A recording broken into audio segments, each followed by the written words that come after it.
अस्सलाम वालेकुम स्टूडेंट्स।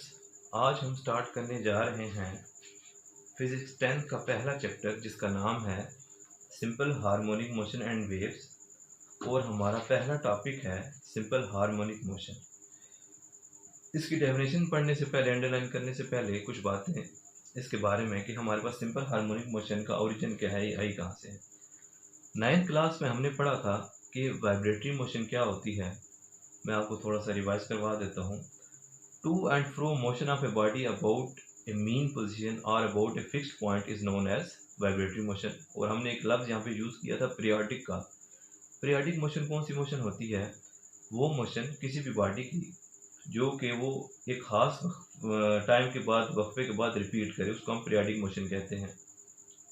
और बॉडी की अगर यही पीरियोडिक मोशन किसी भी एक मीन पोजीशन या फिक्स पॉइंट के इर्द गिर्द हो, आगे पीछे हो, टू एंड फ्रो हो, तो हम उस मोशन को कहते थे वाइब्रेटरी मोशन।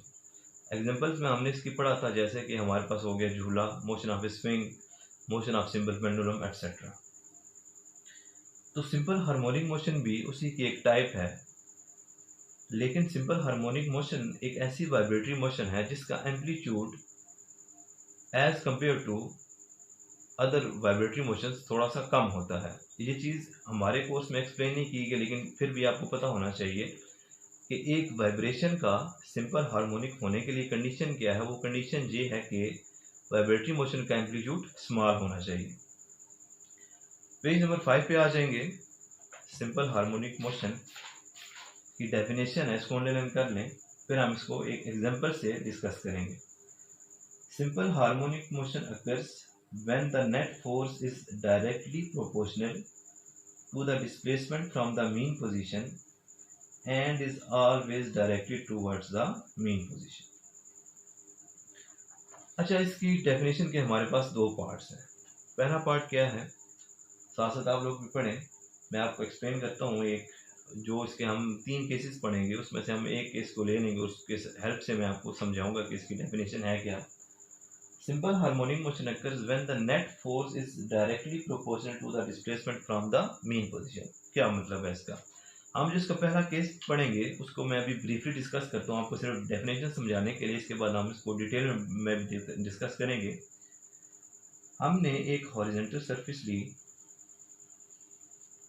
और मैस को एक एंड से हमने फिक्स कर दिया, स्प्रिंग को, सॉरी, इस स्प्रिंग को हमने यहाँ से फिक्स कर दिया और स्प्रिंग के दूसरे एंड पे हमने कोई भी एक मैस m अटैच कर दिया, कोई भी मैस m है।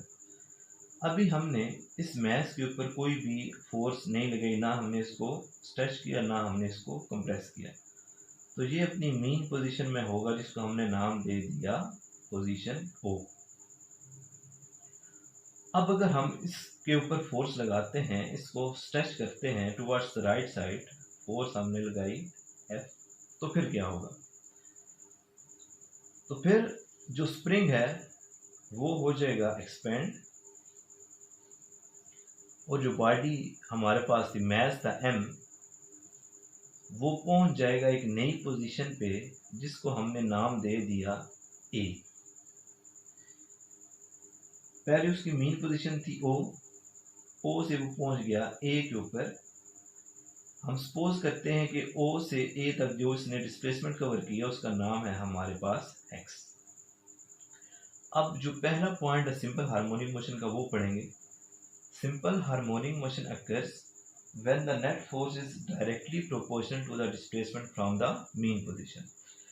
अब जब मैं इस मैस को राइट साइड पे खींच रहा हूँ, तो चूंकि ये एक इलास्टिक ऑब्जेक्ट है, तो इसके अंदर एनर्जी स्टोर हो रही है। कौन सी एनर्जी होगी? इलास्टिक पोटेंशियल एनर्जी होगी।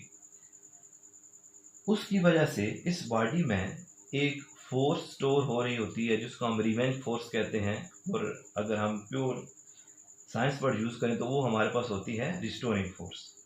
तो जितना मैं बॉडी को खींचूंगा टुवर्ड्स द राइट साइड, जितना मैं इसको अपनी मीन पोजीशन से दूर लेके जाऊंगा, इस बॉडी में एक उतनी ही फोर्स स्टोर होती जाएगी जिसका नाम होता है रीस्टोरिंग फोर्स, जिसका मकसद ये होता है कि वो उसको दोबारा मीन पोजीशन की तरफ लेके जाएगा। हम उसको आगे एक्सप्लेन करेंगे।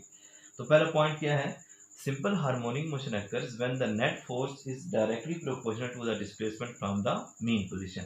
कि हम बॉडी का डिस्प्लेसमेंट, हम बॉडी को मीन पोजीशन से जितना ज़्यादा दूर लेके जाएंगे, इसके अंदर एक फोर्स स्टोर होती रहेगी।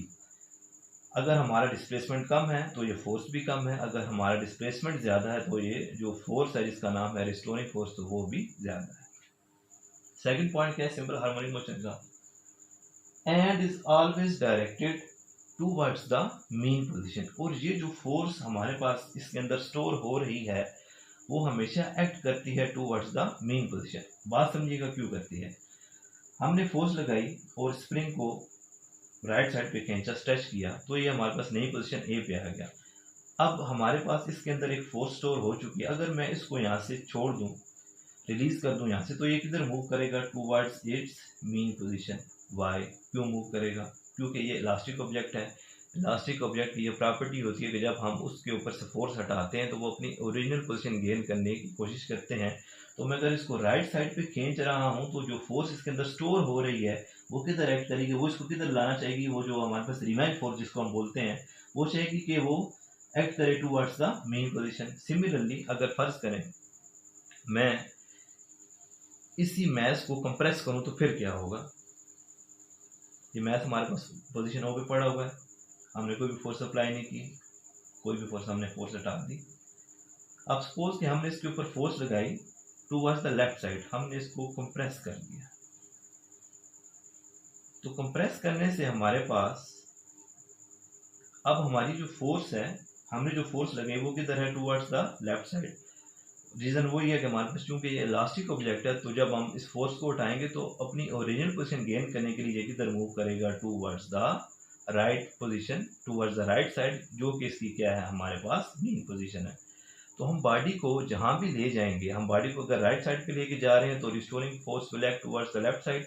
अगर हम बॉडी को लेके जा रहे हैं टूवर्ड्स द लेफ्ट साइड तो restoring force will act towards the right side. इन दोनों की डायरेक्शन हमारे पास ऑपोजिट होती है, टूवर्ड्स द मेन पोजीशन। तो ये थी हमारे पास सिंपल हार्मोनिक मोशन। दो कंडीशंस होती हैं इसकी, आपने याद रखनी है। पहली कंडीशन क्या होती है कि हम बॉडी को जितना डिस्प्लेस करवाते हैं, जितना डिस्प्लेसमेंट कवर करता है बॉडी, जितना मीन पोजीशन से दूर जाता है उसके अंदर उतनी ही एक फोर्स स्टोर होती है, जो कि जिसका मकसद क्या है? उसको अपनी मीन पोजीशन की तरफ लेके आना। और हम बॉडी को राइट साइड पे ले जाएं या लेफ्ट साइड पे ले जाएं, अगर हम राइट साइड पे लेके जा रहे हैं तो रिस्टोरिंग फोर्स एक्ट करेगी टूवर्ड्स द लेफ्ट साइड, और अगर हम लेफ्ट साइड पे बॉडी को लेके जा रहे हैं तो restoring force will act towards the right side. तो चलें अब हम अपना केस स्टार्ट करते हैं। पहला जो कि है motion of mass attach to a spring. Page number 3 पे आ जाएंगे आप लोग, पेज नंबर 2 पे बुक्स का है हमारे पास। टॉपिक है हमारे पास 10.1 सिंपल हार्मोनिक मोशन है, लेकिन इसकी डेफिनेशन पेज नंबर 5 पे मैंने आपको अंडरलाइन करवा दी है। अब उसके नीचे हमारे पास motion of mass attach to a spring. यहाँ से अभी हमने ये केस डिस्कस करना है। ये जो मैंने आपको एग्जांपल दिया है, इसी केस को हम आगे फर्दर डिटेल में पढ़ेंगे कि हमारे पास क्या होता है। हम बॉडी को राइट साइड पे लेके जाते हैं, वो क्यों वापस आता है, और फिर मेन पोजीशन पे रुकता क्यों नहीं, ये सारी चीज़ें। Motion of mass attach to a spring. अभी हम इस केस को स्टार्ट करने जा रहे हैं जी। तो सेटअप हमारे पास सिस्टम क्या था? हमने एक हॉरिजॉन्टल सरफेस ली, उसके एक एंड पे हमने स्प्रिंग को कर दिया फिक्स, ये हो गया जी फिक्स हमारे पास। और इसके दूसरे एंड पे हमने कोई भी एक मैस एम अटैच कर दिया। अभी जब हमने इस मैस के ऊपर कोई भी फोर्स नहीं लगाई तो ये अपनी मीन पोजीशन ओ पे है, तो इसमें कोई भी डिस्प्लेसमेंट नहीं है, कोई ये मूव नहीं करा, नो एक्सेलरेशन नथिंग। फिर हमने क्या किया कि हमने, क्योंकि हमने सिंपल हार्मोनिक मोशन को ऑब्जर्व करना है तो हमें इसको या तो राइट साइड पे लेके जाना पड़ेगा या लेफ्ट साइड पे। हम देखेंगे कि हमारे पास क्या ये दोबारा अपनी मेन पोजीशन पे वापस आता है या नहीं, और अगर आता है तो वहां पे रुक तो नहीं जाता, दूसरी साइड पे मूव करेगा, क्या होगा। हम सपोज करते हैं कि हमने इस बॉडी को स्ट्रेच किया, इसको हम ले गए टूवर्ड्स द राइट साइड, हमने फोर्स लगाई। फोर्स लगाने से स्प्रिंग हमारे पास एक्सपेंड हो जाएगा, और हम सपोज करते हैं कि ये जो नई पोजीशन जिस पे अभी हमारा मैस पहुंच चुका है, उस पोजीशन का हमारे पास नाम क्या है? पोजीशन ए,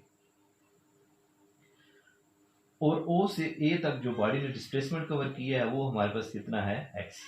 मैं बात दोबारा रिपीट करता हूँ कि जितना हमारे पास displacement from the mean position ज़्यादा होगा उतनी ही बॉडी में फोर्स, रिस्टोरिंग फोर्स ज़्यादा होगी। अच्छा जी, अब हम सपोज कि हम बॉडी को यहाँ से रिलीज कर देते हैं तो क्या होगा। अब जब बॉडी राइट साइड पे गया तो बॉडी की वेलोसिटी चेंज हुई, तो बॉडी के अंदर क्या प्रोड्यूस हो गया, एक्सेलरेशन। ये बाद में अभी कंटिन्यू करेंगे, आपने अपने माइंड में रखनी है कि एक्सेलरेशन का आपको आइडिया होना चाहिए कि एक्सेलरेशन क्या होता है, rate of change of velocity. अच्छा जी, वो हम कैरेक्टरिस्टिक में इसको ना ब्रीफली डिस्कस करेंगे, डिटेल में इसको डिस्कस करेंगे। अब हम सपोज करते हैं कि हमने मैस को यहाँ से रिलीज कर दिया, तो क्या होगा, मैस अभी हम जब इसको मैस को खींच रहे हैं राइट साइड पे फोर्स लगा रहे हैं, तो जो रिस्टोरिंग फोर्स है वो किधर एक्ट कर रही है, टूवर्ड्स द लेफ्ट साइड, क्योंकि इलास्टिक ऑब्जेक्ट है, ये चाहेगा कि अपनी मीन पोजीशन अटेन करने की कोशिश करे जो कि इसकी लेफ्ट साइड पे है। तो जब हमने इसको यहाँ से छोड़ा तो ये जो रिस्टोरिंग फोर्स है इसको ले जाएगी टूवर्ड्स द लेफ्ट साइड, लेकिन बॉडी यहाँ से जाते हुए मीन पोजीशन पे जाते हुए अपनी मीन पोजीशन पे रुकेगा नहीं। क्यों नहीं रुकेगा, इनर्शिया की वजह से। इनर्शिया का भी हमने पढ़ा था 9th क्लास में कि इनर्शिया क्या है, आसान अल्फाज में मैं आपको बताता हूँ। एक बॉडी जो है वो रेस्ट में वो चाहेगा कि वो रेस्ट में रहे, एक बॉडी जो मोशन में वो चाहेगा कि वो मोशन में रहे। या जो बुक्स में इसकी डेफिनेशन होती है कि ये रेजिस्टेंस है कि अगर बॉडी रेस्ट में है तो उसके ऊपर जो फोर्स लग रही है वो उसको रेजिस्ट करेगा कि वो अपनी शेप के अंदर कोई चेंज ना आए, अपनी पोजीशन के अंदर कोई चेंज ना लाने दे। इसी तरह कोई बॉडी मोशन में है तो वो रेजिस्टेंस प्रोवाइड करेगा। ये जो रेजिस्टेंस प्रोवाइड करने वाली प्रॉपर्टी होती है इसी को हम इनर्शिया कहते हैं। तो बॉडी के अंदर रिस्टोरिंग फोर्स स्टोर हो चुकी थी बहुत ज़्यादा due to elastic potential energy. याद रखनी है ये बात, इलास्टिक पोटेंशियल एनर्जी की वजह से, क्योंकि हमने बॉडी की शेप को चेंज किया था, इसकी पोजीशन को चेंज किया था, तो इसके अंदर एनर्जी स्टोर हो गई और हमारे पास ये जो ऑब्जेक्ट है वो इलास्टिक है। इलास्टिक पोटेंशियल एनर्जी की वजह से इसके अंदर रिस्टोरिंग फोर्स हमारे पास स्टोर हो चुकी थी, जिसकी वजह से ये बॉडी मूव किया टूवर्ड्स द मेन पोजीशन ओ। लेकिन वो अपनी मेन पोजीशन पे रुकेगा नहीं। क्यों नहीं रुकेगा, इनर्शिया की वजह से। और जब वो अपनी मेन पोजीशन पे पहुंचेगा तो उसकी वेलोसिटी होगी मैक्सिमम ड्यू टू इनर्शिया।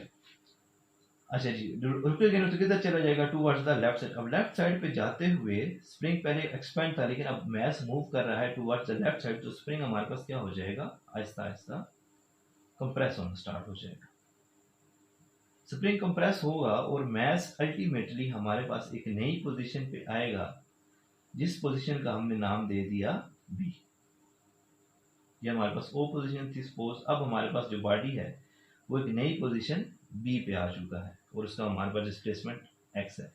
अब बॉडी जब जा रहा होगा फ्रॉम ओ टू बी तो बॉडी मूव कर रहा है लेफ्ट साइड पे, तो रिस्टोरिंग फोर्स किधर एक्ट करना स्टार्ट करेगी, towards the right side. Aahista Aahista Aahista body जब जाएगी यहाँ पे मेन पोजीशन पे, उसकी वेलोसिटी मैक्सिमम है। जब वो ओ से बी तक जा रहा है, लेफ्ट साइड पे जा रहा है, आहिस्ता आहिस्ता उसकी वेलोसिटी रिड्यूस होती जाएगी और जब बी पे जाएगा तो उसकी वेलोसिटी क्या हो जाएगी, जीरो। अब ये जो रिस्टोरिंग फोर्स उसके अंदर स्टोर हो चुकी है दोबारा से, वो उसको दोबारा लेके आएगी टूवर्ड्स द मेन पोजीशन ओ, जिसकी वजह से अब वही दोबारा कहानी स्टार्ट हो जाएगी कि वो इनर्शिया की वजह से रुकेगा नहीं, तो फिर दोबारा किधर चला जाएगा, एक्सट्रीम पोजीशन ए पे। वो जब वहां से वापस आएगा फिर किधर आएगा, हमारे पास मेन पोजीशन पे रुकेगा नहीं, चला जाएगा एक्सट्रीम पोजीशन बी पे, और ये हमारे पास साइकिल चलता रहेगा। अच्छा, ये तो हमारे पास हो गया इसका जनरल इंट्रोडक्शन। अब इसमें हमारे पास एक छोटी सी डेरिवेशन है जिसमें एक्सेलरेशन और डिस्प्लेसमेंट का रिलेशन बताया गया है, तो अभी हम वो एक्सप्लेन करने की कोशिश करते हैं। इतनी देर में आप लोग हुक्स लॉ को रिवाइज करें कि हुक्स लॉ क्या होता था। 9th में हमने पढ़ा था कि हुक्स लॉ क्या होता है।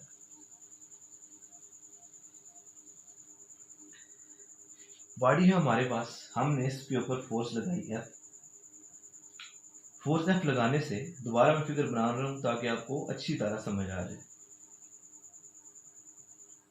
हमने बॉडी के ऊपर फोर्स लगाई एफ लगाने से, एफ फोर्स लगाने से, या हमने जितनी भी फोर्स लगाई तो राइट साइड पे लगाई, तो स्प्रिंग क्या हो जाएगा, एक्सपेंड, और जो मैस है वो एक नई पोजीशन पे पहुंच जाएगा, जिस पोजीशन का नाम हमने क्या दे दिया, ए। और हमने कह दिया कि इस ओ पॉइंट से ए तक का ये जो डिस्प्लेसमेंट है वो हमारे पास क्या था, एक्स। सिंपल हार्मोनिक मोशन है तो हमने बॉडी को जितना डिस्प्लेस करवाया, जितना हम इसको अपनी मेन पोजीशन से दूर लेके गए, उतना ही उसके अंदर फोर्स स्टोर होगी। तो हमारे पास रिलेशन क्या आया, force is directly proportional to x. लेकिन आप बुक्स पे देखेंगे तो वहां पे हमारे पास लिखा हुआ है माइनस एक्स वाई। फिजिक्स में, साइंसेस में ये जो नेगेटिव साइन होता है ये किसको शो करता है, हमारे पास ऑपोजिट डायरेक्शन को। किसको शो करता है जी, ऑपोजिट डायरेक्शन। क्या मतलब हुआ इसका कि अगर हमारा डिस्प्लेसमेंट है राइट साइड पे तो जो रिस्टोरिंग फोर्स है उसकी डायरेक्शन हमारे पास किस तरफ होगी, टुवर्ड्स द लेफ्ट साइड। और इसी तरह अगर हमारा डिस्प्लेसमेंट है टुवर्ड्स द लेफ्ट साइड तो जो रिस्टोरिंग फोर्स है उसकी हमारे पास डायरेक्शन किधर होगी, टुवर्ड्स द राइट साइड। तो ये जो माइनस साइन है ये हमारे पास इस वजह से आता है, ये बताने के लिए कि हमारे पास जो डिस्प्लेसमेंट है और फोर्स है उनकी डायरेक्शन आपस में ऑपोजिट होती है। इस प्रोपोर्शनलिटी को अगर हम इक्वालिटी में चेंज करें तो हमारे पास आता है F is equal to minus k x. Derivation को मैं थोड़ा सा एक्सप्लेन करना चाहूँगा, उस फिगर हम दोबारा बाद में बना लेंगे। इसकी कैरेक्टरिस्टिक डिस्कस करने के लिए वेलोसिटी और एक्सेलरेशन का बताने के लिए कि हमारे पास वेलोसिटी का मैक्सिमम होती है, एक्सेलरेशन का मैक्सिमम होती है, तो भी हम इसकी डेरिवेशन पे थोड़ा सा ध्यान देते हैं। मैंने बताया कि हमने जो फोर्स लगाई थी F वो डायरेक्टली प्रोपोर्शनल थी किसके, डिस्प्लेसमेंट के। लेकिन चूंकि जिस डायरेक्शन में डिस्प्लेसमेंट होता है उसकी ऑपोजिट डायरेक्शन में फोर्स स्टोर होती है, इस वजह से हमारे पास यहाँ पे क्या आ गया, माइनस। अगर हम इस प्रोपोर्शनलिटी को इक्वालिटी में चेंज करें तो हमारे पास एक कांस्टेंट आएगा जो कि हमारे पास स्प्रिंग, कोई भी हमारे पास सिस्टम है जिसमें स्प्रिंग का जिक्र है तो वो हमारे पास जो आता है कांस्टेंट वो हमारे पास होता है के। अब ये के क्या है, के है हमारे पास स्प्रिंग कांस्टेंट। स्प्रिंग कांस्टेंट ये शो करता है कि हमारे पास जो स्प्रिंग है उसकी स्टिफनेस क्या है। स्टिफनेस मतलब क्या हुआ कि हमारा जो स्प्रिंग है वो कितना स्टिफ है, वो कितना हमारे पास हार्ड कह सकते हैं, रिजिड कह सकते हैं। जो हमारे पास स्प्रिंग्स हार्ड होते हैं उनकी स्टिफनेस की वैल्यू ज़्यादा होती है, और जो स्प्रिंग्स हमारे पास लूज होते हैं उनकी स्टिफनेस की वैल्यू हमारे पास कम होती है। अच्छा, तो एक हमारे पास इक्वेशन आ चुकी है, F is equal to minus k x. F is equal to minus k x, this is our equation number 1। लेकिन हमने न्यूटन ने हमें बताया हुआ कि जो नेट फोर्स बॉडी पे एक्ट होती है वो बाय न्यूटन सेकंड लॉ किसके इक्वल होती है, F is equal to ma। हम इसको बोल दिए इक्वेशन नंबर 2। दोनों नेट फोर्सेस हैं तो हम दोनों इक्वेशन को कंपेयर कर सकते हैं। कंपेयर करने के बाद हमारे पास दोनों इक्वेशन की चूंकि लेफ्ट हैंड साइड इक्वल है तो राइट हैंड साइड भी इक्वल होगी, तो ma हमारा इक्वल टू हो जाएगा माइनस के एक्स। हम बेसिकली याद रखना है कि एक्सेलरेशन और डिस्प्लेसमेंट का रिलेशन बताना चाह रहे हैं।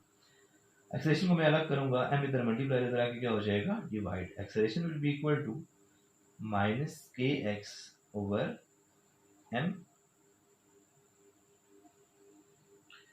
a इज इक्वल टू हमारे पास आया माइनस के एक्स ओवर। मैं दोबारा इसको लिख रहा हूँ एक चीज एक्सप्लेन करने के लिए।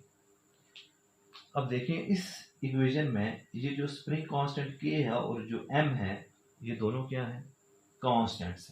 क्या है कांस्टेंट का मतलब क्या हुआ कि जो अभी हमने डिस्कस किए दो केसेस कि हम बॉडी को राइट साइड पे लेके जा रहे हैं, स्ट्रेच कर रहे हैं, फिर कंप्रेस करें, क्या मैस में कोई इंक्रीज आ रहा है, नहीं। क्या स्प्रिंग की स्टिफनेस पे फर्क पड़ेगा, नहीं पड़ेगा, क्योंकि ये हमारे पास वैल्यूज कांस्टेंट होती हैं। तो हमारे पास अल्टीमेटली जो रिलेशन आएगा वो हमारे पास क्या आएगा, एक्सेलरेशन और डिस्प्लेसमेंट का। Acceleration is directly proportional to negative of displacement. हमने ये पढ़ा कि हम जिस डायरेक्शन में बॉडी को डिस्प्लेस करते हैं उसकी ऑपोजिट डायरेक्शन में रिस्टोरिंग फोर्स एक्ट करती है। इसी बात को मैं कंटिन्यू करूंगा। और फोर्स ही क्या प्रोड्यूस करती है, एक्सेलरेशन। तो जिस डायरेक्शन में हमारे पास रिस्टोरिंग फोर्स होगी उसी डायरेक्शन में हमारे पास एक्सेलरेशन प्रोड्यूस होगा। तो इस रिलेशन से हमें पता चलता है कि हम बॉडी को जितना ज़्यादा मीन पोजीशन से दूर लेके जाएंगे, जितना ज़्यादा डिस्प्लेस करेंगे, उसके अंदर एक्सेलरेशन भी उतना ही ज़्यादा होगा। Why, due to the restoring force. और इन दोनों की डायरेक्शन आपस में ऑपोजिट होगी। जो हमारे पास डायरेक्शन होगी रिस्टोरिंग फोर्स की, वही डायरेक्शन होगी हमारे पास एक्सेलरेशन। तो रिस्टोरिंग फोर्स रिस्टोरिंग फोर्स कर करके अभी हमें पता चल ही गया होगा कि इसका मकसद क्या है, रिस्टोरिंग फोर्स क्या कर रही है, तीनों केसेस में हमारे पास क्या कर रही थी। तो रिस्टोरिंग फोर्स एक ऐसी फोर्स है, पेज नंबर 3 पे आ जाएंगे, इसकी डेफिनेशन लिखी हुई है। A restoring force always pushes or pulls the object performing oscillatory motion towards the mean position। Restoring force का क्या मकसद है कि ऑब्जेक्ट को जो कि ऑसिलेटरी मोशन परफॉर्म कर रहा हो, वाइब्रेटरी मोशन परफॉर्म कर रहा हो, उसको हमेशा अपनी मीन पोजीशन की तरफ लेके आएगी। अगर हम उसको राइट साइड पे लेके जा रहे हैं बॉडी को, तो वो पुल करेगी उसको, और अगर हम बॉडी को लेफ्ट साइड पे लेके जा रहे हैं तो वो उसको पुश करेगी, लेकिन अब उसको अपनी मीन पोजीशन में लेके जाने की ट्राई करेगी। इसको हम क्या कहते हैं, रिस्टोरिंग फोर्स कहते हैं। अच्छा जी, अब हम दोबारा उन केसेस पे आते हैं ये डिस्कस करने के लिए कि हमारे पास वेलोसिटी और एक्सेलरेशन का क्या आपस में रिलेशन है। तो ये हमारे पास एक हॉरिजॉन्टल आ गई सरफेस, हमने स्प्रिंग को एक एंड से कर दिया फिक्स, कोई भी फोर्स हमने अप्लाई नहीं की, बॉडी जो हमारे पास मैस m है वो हमारे पास है रेस्ट में, और इस पोजीशन को हमने नाम दे दिया O का। अब आपको चीज़ याद हो जानी चाहिए साथ साथ। फिर हमने क्या किया, हमने इसको स्ट्रेच करना चाहा तो हम इसको एक राइट पोजीशन पे लेके गए, जिसकी वजह से जो स्प्रिंग है वो क्या हो गया, यहाँ से फिक्स हमारे पास, ये एक्सपेंड हो जाएगा।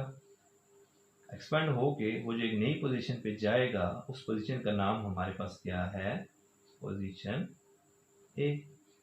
हमने कह दिया कि इस मीन पोजीशन ओ से ए तक ये जो बॉडी ने डिस्प्लेसमेंट कवर की है, इसका नाम क्या है, एक्स।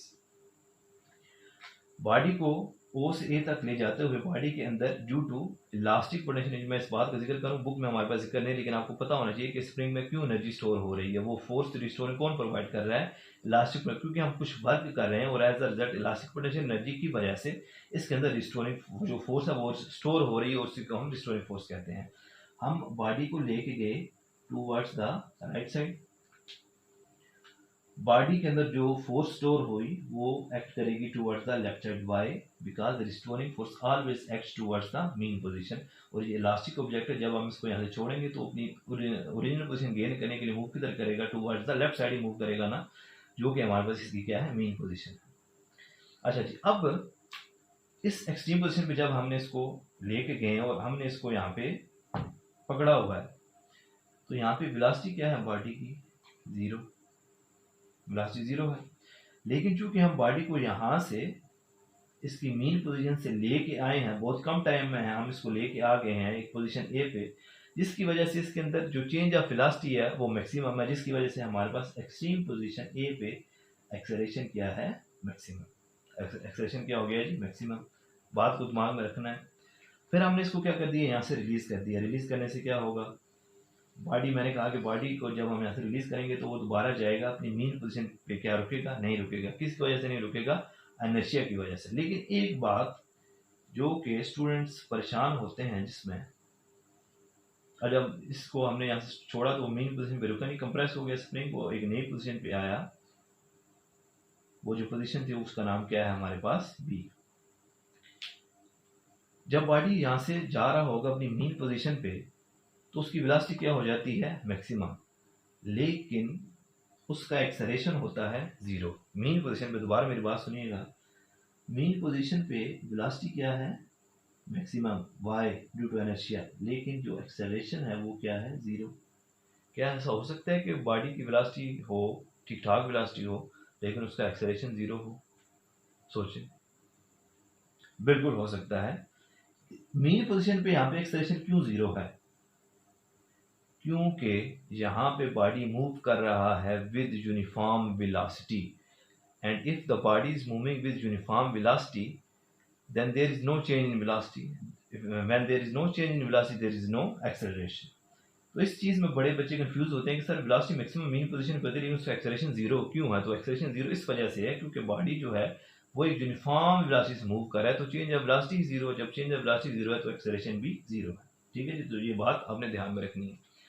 अब जब बॉडी मीन पोजीशन से गुजर गया, इनर्शिया की वजह से रुका नहीं, तो वो जा रहा होगा, जब बी पे जा रहा है, तो आहिस्ता आहिस्ता रिस्टोरिंग फोर्स, जब बॉडी की हमारे पास पोजीशन है टूवर्ड्स द लेफ्ट साइड, वो जा रहा है, तो रिस्टोरिंग फोर्स एक्ट करेगी towards the right side. Restoring force की वजह से आहिस्ता आहिस्ता बॉडी की जो वेलोसिटी है वो कम होती होती जब यहाँ पे वो पहुंचेगा बी पे तो वेलोसिटी उसकी एक्सट्रीम पोजीशन बी पे क्या हो जाएगी 0, लेकिन उसका एक्सेलरेशन फिर क्या हो जाएगा मैक्सिमम क्या हो जाएगा, क्योंकि हमारे पास अब चेंज है वेलोसिटी दोबारा एक्सट्रीम पोजीशन पे जाके मैक्सिमम आ चुका है।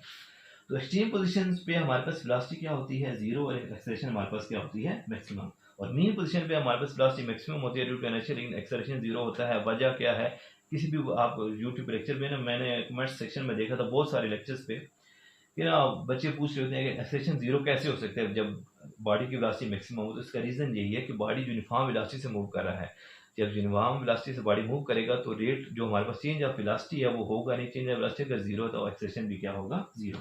तो फिर जब हमारे पास बॉडी यहाँ से दोबारा इधर मूव रिस्टोरिंग फोर्सेस को दोबारा मूव करवाएगी मीन पोजीशन ओ पे, तो वो रुकेगा नहीं, किसकी वजह से इनर्शिया की वजह से, तो वो किधर चला जाएगा एक्सट्रीम पोजीशन ए पे।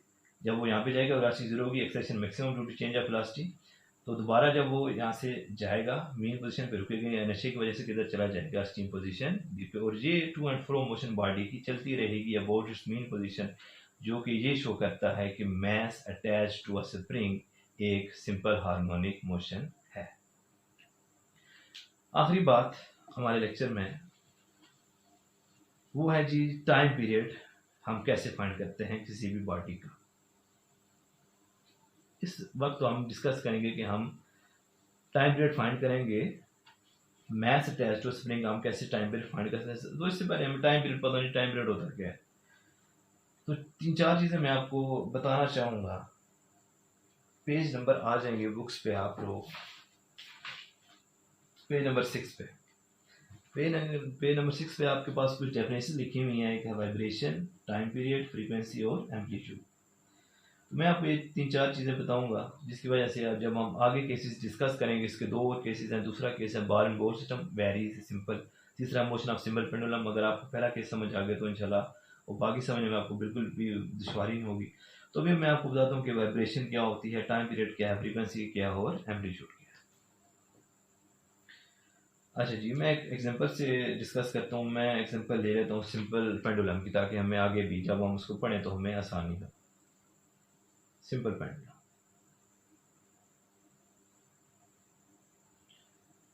ये हमारे पास एक स्ट्रिंग है, धागा, रस्सी बोल दे, धागे में रस्सी है हमारे पास। उसके साथ हमने एक बाप को अटैच कर दिया, ब्रा से बना हुआ, कापर से बना हुआ, जिससे भी बना हुआ है। बोला है हमारे पास बाप से, कापर से, उससे बना हुआ, ब्रा से, कापर से, बाप इसको बोलते हैं। इसको हमने एक स्ट्रिंग से बांधा हुआ है और इस स्ट्रिंग को हमने ऊपर वाले एंड से फिक्स कर दिया। इस सेटअप को हम बोलते हैं सिंपल पेंडुलम। कोई मुश्किल नहीं। फर्ज करें कि हम इसको लेके जाते हैं towards mean position, sorry extreme position. ये जो इसकी पोजीशन थी, हम इसको नाम दे दिया ओ।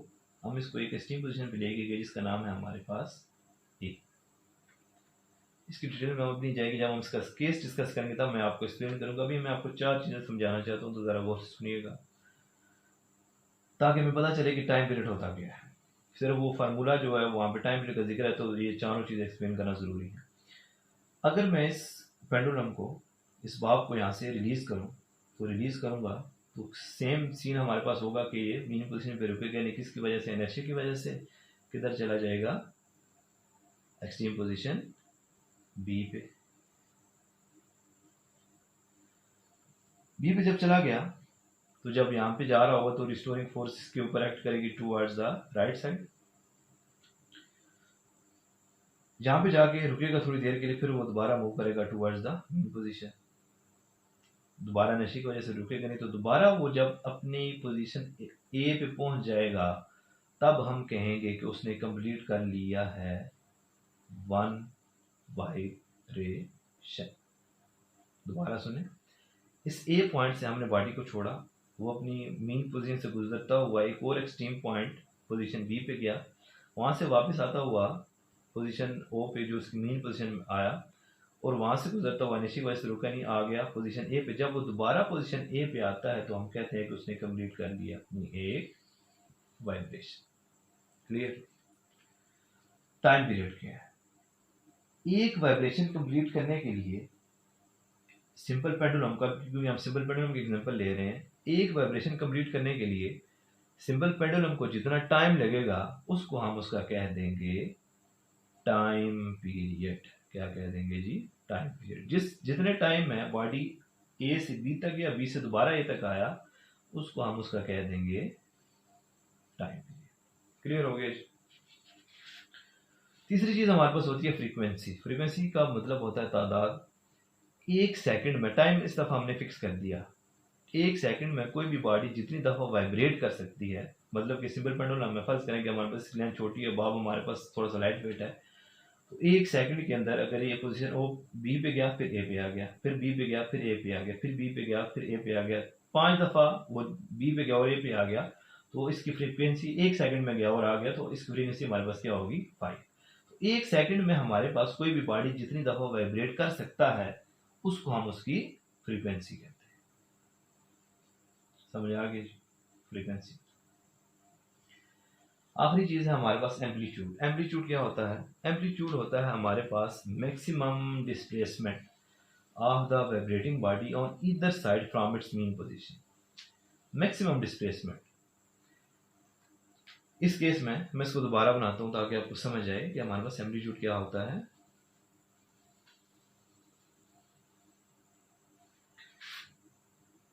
मैक्सिमम डिस्प्लेसमेंट, इस बॉडी को पोजीशन ओ से, अपनी मीन पोजीशन से मैक्सिमम में जितना भी दूर लेके जा सकता हूँ, फर्ज करो मैं इस पोजीशन पे लेके गया हूँ, ये पोजीशन ओ है, ये जो मैक्सिमम डिस्प्लेसमेंट इस बॉडी ने कवर किया टूवर्ड्स द राइट साइड, या मैं इसको ले जाऊँ टूवर्ड्स द लेफ्ट साइड, इस डिस्प्लेसमेंट को फ्रॉम इट्स मीन पोजीशन हम कहेंगे एम्पलीट्यूड।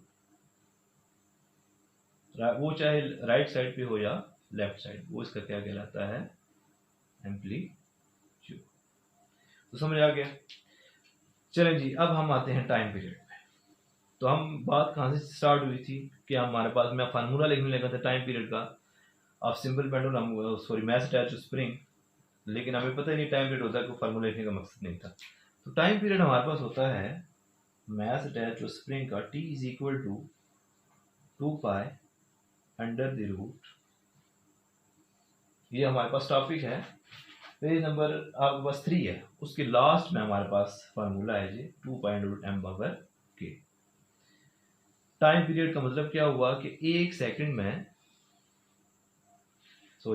नहीं, एक वाइब्रेशन कंप्लीट करने के लिए बॉडी को जितना टाइम लगेगा उसको हम क्या कहते हैं? उसका टाइम पीरियड कहते हैं। तो जो टाइम पीरियड हमारे पास होता है मैस अटैच्ड टू स्प्रिंग, उसके लिए फार्मूला क्या होता है? t is equal to 2 √m/k।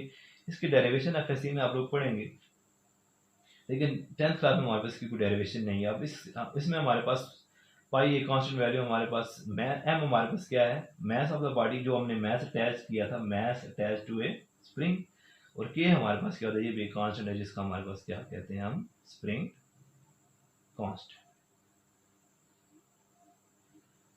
तो उम्मीद है जी आपको मैस अटैच टू स्प्रिंग और सिंपल हार्मोनिक मोशन का कॉन्सेप्ट क्लियर हो गया होगा। अब जो हमारा नेक्स्ट लेक्चर आएगा इंशाल्लाह, हम उसमें जो फर्दर सिंपल हार्मोनिक मोशन के अगले केसेस हैं उनको डिस्कस करेंगे। Thank you ji.